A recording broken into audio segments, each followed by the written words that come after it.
Thanks. I'm proud to be introducing this bill on behalf of People Before Profit to make it mandatory for private rented accommodation to achieve a minimum B2 building energy rating or BER standard by the end of 2030.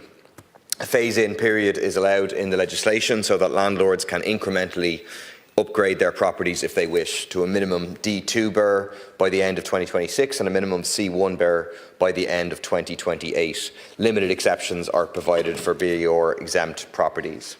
The bill includes important provisions that prohibit retrofitting from being used as a grounds to terminate a tenancy or to increase rents. These are both banned under the bill to ensure that no tenant will be evicted or have their rent increased as a result of retrofitting.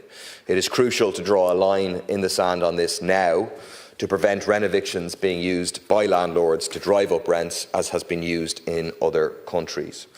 I want to thank the Irish Green Building Council for initially suggesting this idea, and also Friends of the Earth, who have been very supportive, very active on this issue, organised an eye-catching event in support of the bill outside the Dáil earlier on today on a very appropriately cold day, showing what the reality is for many renters in our country. I also want to thank Diana in my office for doing a lot of the work on the bill, and Friends of the Earth will be emailing TDs to encourage them to support this bill.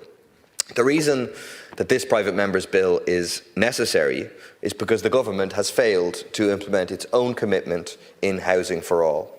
It said a minimum BER for private rental property will be introduced where feasible from 2025.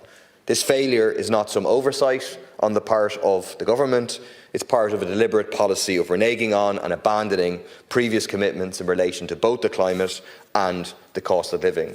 Evidence for that is that no revised version of that promise appears in the new housing plan.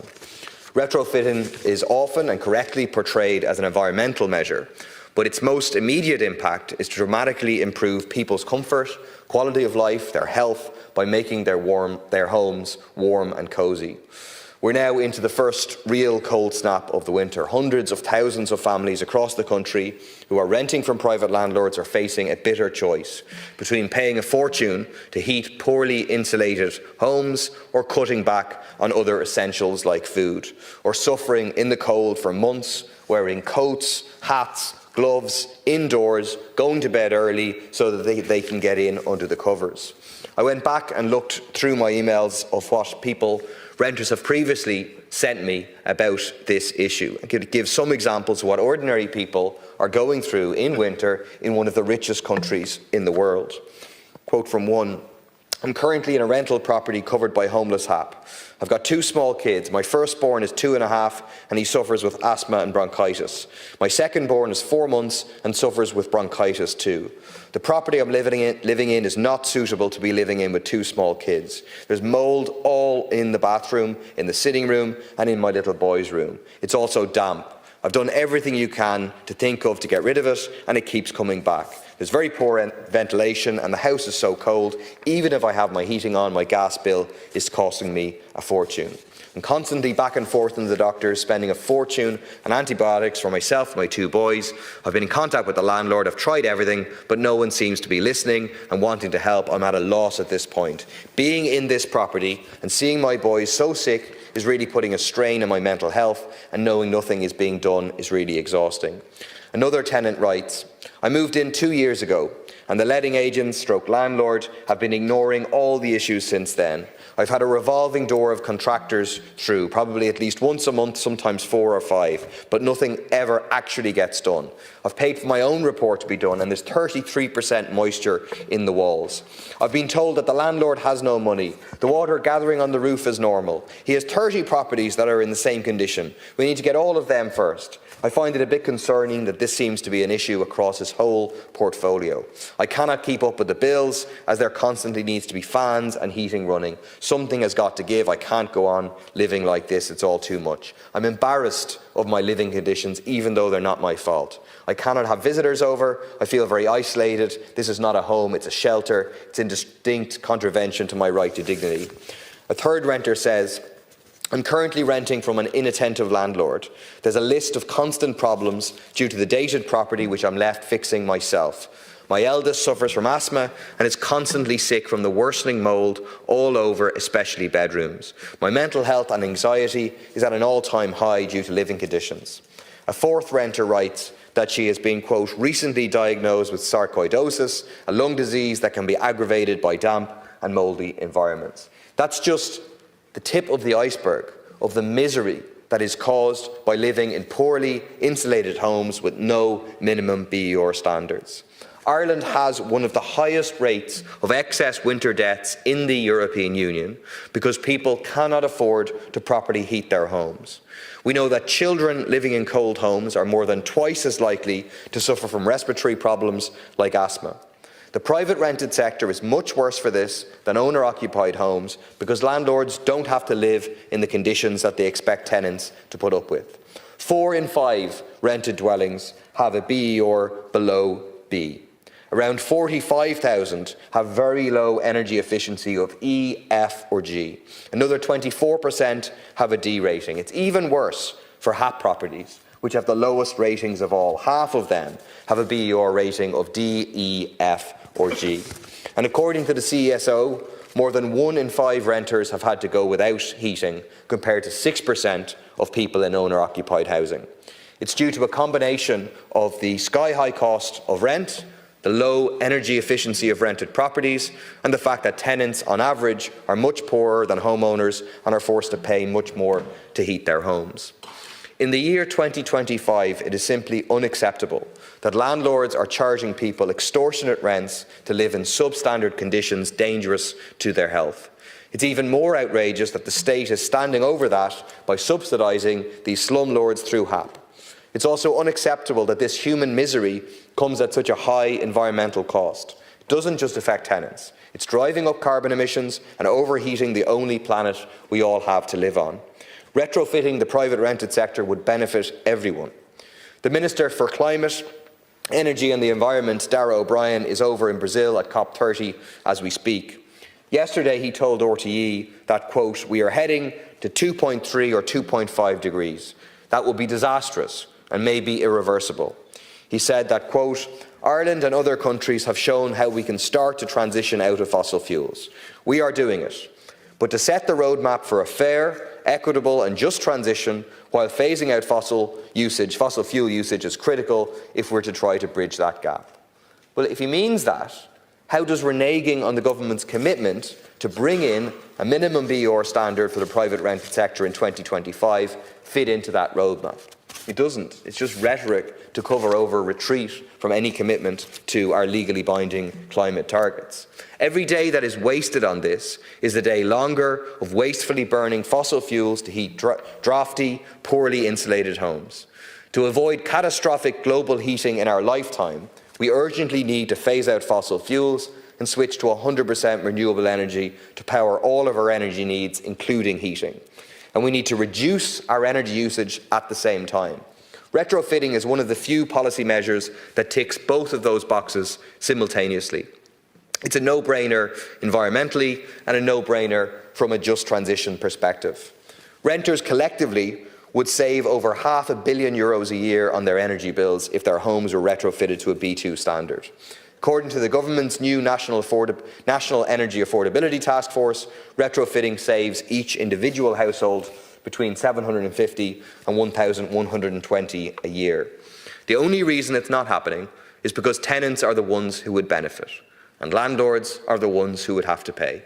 An ESRI report earlier this year estimated it would cost between €7 and €8 billion to retrofit private rented properties to a B2 standard. This was portrayed as unaffordable for landlords by comparing small landlords' assets with retrofitting costs. It goes without saying that corporate landlords, big landlords with multiple properties and hundreds of thousands of euros a year rolling in rents could easily afford to retrofit. But what the ESRI report left out was any calculation of the grants and tax breaks already available to landlords for retrofitting. It was an incredible exercise in propaganda seized upon by the landlord lobby groups to say they could never afford to retrofit. But if we look at the grants and the tax breaks available, we find that the finance gap for landlords is far smaller than the headline figures. Landlords are entitled to the same retrofitting grants as owner-occupiers, so they can get half the cost of a deep retrofit paid for by the state and 80% of the cost of an attic and cavity wall insulation. On top of that, retrofitting expenses are tax deductible for landlords at the higher rate of tax, up to a maximum of €10,000 for two properties. According to the ESRI, the typical financing gap for small landlords of a €25,000 retrofit, their savings less the cost, excluding all the grants and tax breaks that they're entitled to, is €14,000. Once you include all the grants and the tax breaks, that gap is gone. If landlords don't want to use their savings to pay for retrofitting, low-cost loans are available, and the interest on that is tax deductible too. Landlords also benefit financially from retrofitting because it does permanently increase the value of their property. Yet despite all of that, too many landlords just can't be bothered to retrofit, even though they have the resources to do it and even though it's in their long-term financial interest. And that's because landlording is a passive, unearned income stream. Landlords own an asset and count the cash that rolls in from it. They're not used to having to do anything to actually earn that income. So organising a retrofit seems onerous to many of them, even if it means that their tenants will have warm homes, even if it means that their tenants will save a whole bunch of money, even if it's the right thing to do from the point of view of our climate. I've no doubt that that goes for many of the landlord TDs sitting in this stall. It will be interesting to know how many of them have retrofitted their properties, including the big landlord TDs and ministers like Robert Troy, Sean Canny and Michael Healy-Rae. They negotiated the programme for government and left out any mention of a minimum BER standard out of it. Retrofitting is something a lot of landlords won't do unless they are forced. That's what we need to do. That's what the bill does by legislating for a minimum B2 standard by 2030, the same date by which we are legally bound to reduce our overall greenhouse gas emissions by 51%. If a landlord still doesn't want to retrofit, after all of that and the grants and the tax breaks available, then they can sell the property with the tenant in situ to someone who will. We think that should be the local authority who can convert the property into public, social or affordable housing. We think this should go together with a mass programme of councils buying up HAP properties, of retrofitting them, and that will be transformative, not only for the living standards of thousands of the lowest income families across the state, but for reaching our legally binding climate targets. We think that the state should properly fund the councils, not the snail's pace of retrofitting of council housing stock that currently is taking place, but to do it rapidly. It can't be done in this bill because it would cost the state money, and we're not allowed to bring forward bills that will do that. It's no use continuing to target retrofitting grants at better off homeowners like the government has done to date. Most of the worst insulated, leakiest, coldest homes are either in the private rented sector or our social housing. That's where the focus of retrofitting should be between now and 2030. It's where the maximum benefit is for quality of life, for health, for the climate and for people's pockets. So I eagerly await hearing what the government is going to do in terms of this bill. I hope that they will not be opposing it. We'll see. Thank you, Deputy. And I'll call on Minister O'Sullivan to deliver his 15 minutes, Minister. Thank you, Ceann Comhairle, and thank you, Deputy Murphy, for introducing this bill. I have to say, Deputy Murphy, I agree with quite a lot of what you have to say. You said retrofitting the private rental sector would be good for everyone. I agree with you on that. You talked about 100% renewables being the target. I agree with that target. I think that's what we should be aiming and striving for. The conditions that your constituent who wrote you described are not good enough and shouldn't be supported, and certainly in terms of provision of HAP, anyone in that situation the landlords should not be supported in that regard when you consider what they were going through. But I don't believe that this is the way to do it because of the other impacts that would have, especially in terms of the rental sector and the provision of accommodation, especially with the deadlines that you've indicated within the legislation. And, you know, I often hear the opposition quote the ERSI when it suits their argument, but you can't just disregard it and label it as propaganda when it doesn't suit your argument. And I will be, I suppose, going into more detail in terms of what the ERSI report did and the impacts on that further into the speech. In the programme for government 2025, Securing Ireland's Future, the government has set out its commitment to making Ireland's buildings more sustainable and energy efficient, reducing reliance on fossil fuels and lowering energy costs for households. More specifically, in the government's new housing plan, Delivering Homes, Building Communities 25 to 30, published last week, there is a commitment to examining policy measures to incentivise increased energy efficiency in the private rental market. This action is aimed at both improving the quality of housing stock available to rent and contributing to meeting our overall national climate targets in relation to emissions reductions. It aims to increase energy efficiency and help to alleviate fuel poverty, protect tenants' health and improve comfort levels in rental homes. I note that the main objectives of this bill as initiated are to require residential rental stock to have a minimum BER rating of D2 by December 2026 and C1 by December 2028 and B2 by December 2030. The government of a large number of rental properties. If implemented as proposed, it would render a significant number of current rented dwellings unsuitable for letting in the private rental market. Earlier this year, the Economic and Social Research Institute, or the ESRI as Deputy Murphy referred to, published its report exploring investment requirements for energy efficiency upgrades in the residential private rental sector. The report is publicly available on the ESRI website. This study was commissioned by the Department in order so that we would have the independent information needed to further our understanding of the level of investment needed to upgrade energy efficiency levels in the private rental sector. The RSI report found that 4 in 5 rented dwellings currently have a BER rating below B. That would equate to over 260,000 properties out of a total of 330,000 dwellings in the private rental sector, and that's using the 2022 figures. The report estimates that over 45,000 rented dwellings have low energy efficiency ratings with BERs of E, F or G. Under this bill, they would all be unsuitable for renting from the 31st of December 2026 with the introduction of the minimum D2 requirement unless appropriate retrofit works were undertaken by landlords. A further 155,000 rental units would be unsuitable for renting with the introduction of a minimum C1 requirement by December 2028. An additional 66,000 units would be impacted by a minimum B2 rating by December 2030. In all, some 266,000 private rental units would need to have their energy rating improved by December 2030. The report estimates that the aggregate cost of upgrading the housing stock of residential rental properties to a B1 or B2 will be in the region of 7 to 8 bigs at the rental market. This would reduce the supply available for tenants in a market that is already seriously constrained. The exit of properties housing social housing tenants in receipt of HAP would likely result in a significant increase to presentations to the homeless service and increased demands for homeless emergency accommodation. It would also reduce the supply of properties for prospective HAP tenants, which would also likely lead to increased homeless presentations. Corla, I think it's important to point out here that there are a range of government supports in place to improve energy efficiency of accommodation in the private rental sector. In Budget 2026, we announced a record funding of €558 million for Sustainable Energy Authority of Ireland residential and community energy upgrade schemes. This is an increase of €89 million on 2025's budget allocation to support the delivery of the Natural Retrofit Plan. As part of Ireland's National Retrofit Plan, the government launched a new package of supports targeting homes that were built and occupied pre-2011. These supports, which have been made available to non-corporate landlords and approved housing bodies to improve the efficiency of their rental properties, include the National Home Energy Upgrade Scheme, which provides generous grant support for private landlords with higher supports available for AHBs. The Better Energy Home Scheme, which provides support to landlords for step-by-step retrofits.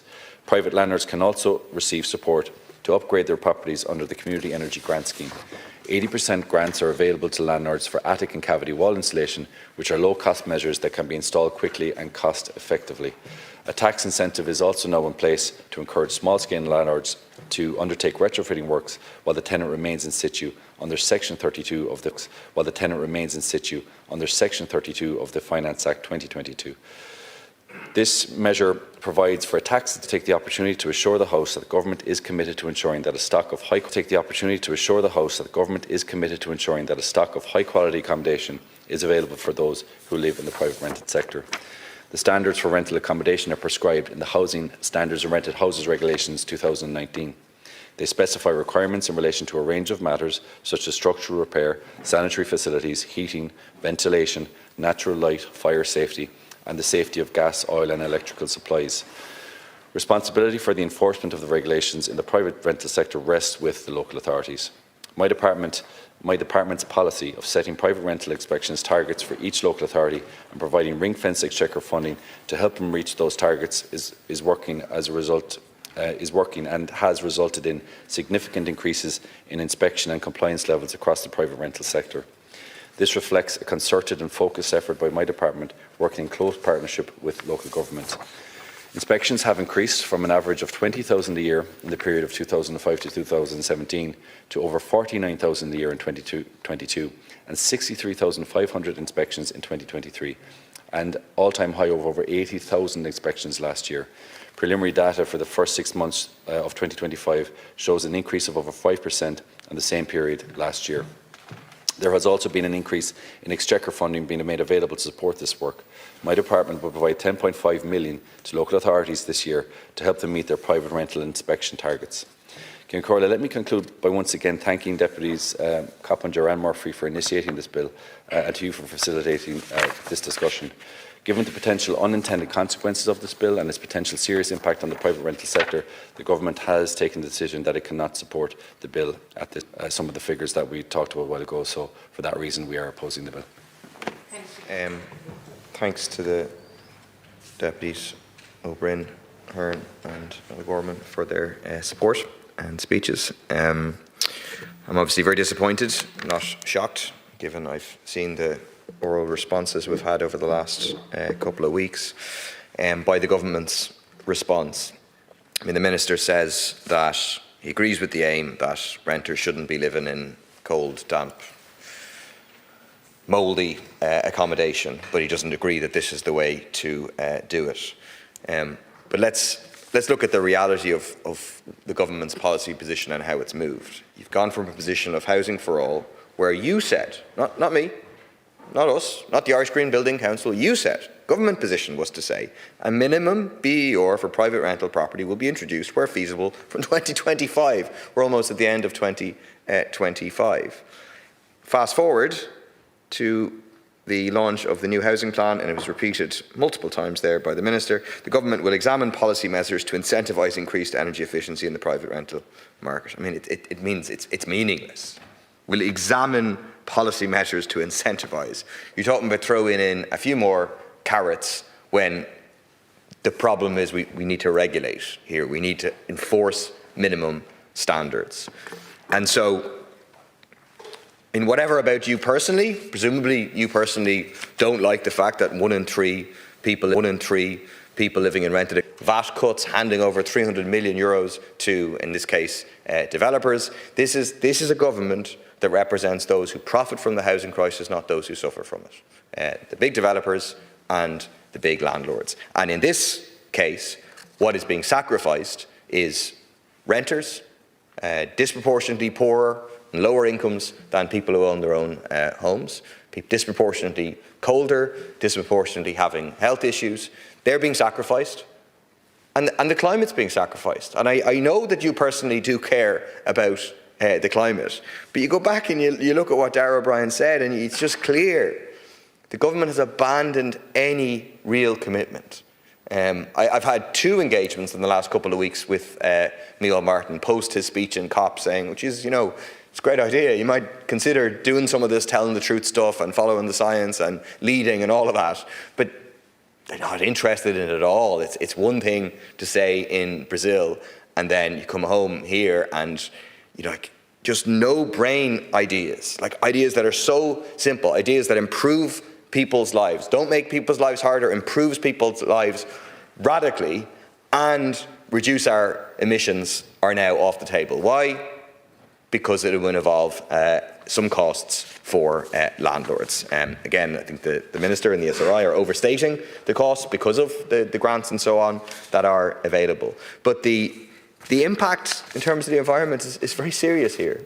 You know, buildings are directly responsible for 40% of energy usage. Operational emissions from the residential sector account for 10%. That rents will go up will make people homeless. That rents will go up will make people homeless. In your opening speech, basically you said we'd have to increase capacity of the homeless sector. But that would only be if you took political choices that they should happen. Because, and this all gets me every time we talk about anything to do with the private rental sector, the way the government acts is if we do anything to impact landlords who are making record profits, right? Because rents have tripled in the past 10 years. That money has gone from the pockets of renters and the state, taxpayers, into the pockets of landlords, right? So they're doing very, very well, and that's clear. But anything that will impact them, we can't do because they might exit the market. But the impression is given that these people are going to take their private rented accommodation that they own, kind of pack it up brick by brick, put it on their backpack and fly away. They can't take their properties away. These are immovable assets. So they cannot reduce our housing stock if the state says, we're going to buy them. If you want to get out of the private rental, you want to get out, fine. We buy it, we increase the housing stock, we give, you get to get out, fine. The tenant gets security of tenure with the state, and the state increases its housing stock. That is a win-win that we should be doing. So it's purely a policy choice to say, well, if we say minimum BER standards, that then that's going to have a negative impact on the rental market. Not if the state steps in and says, we'll have a tenant in situ scheme, we'll properly fund it, and we will buy these properties if landlords want to exit and like the general direction of travel, of course, is for the government to lower standards in the rental sector, not to increase standards, to say we're going to have smaller, poorer accommodation for renters. And again, it's renters, it's low-income people who are asked to pay the price for like the viability cap, for incentivizing more landlords, for all of that just code, giving them, allowing them to make more profit. I just return to the basic point of which I think Rory Hearn made well about, like, this has real costs for individuals and for our society. The health costs are immense.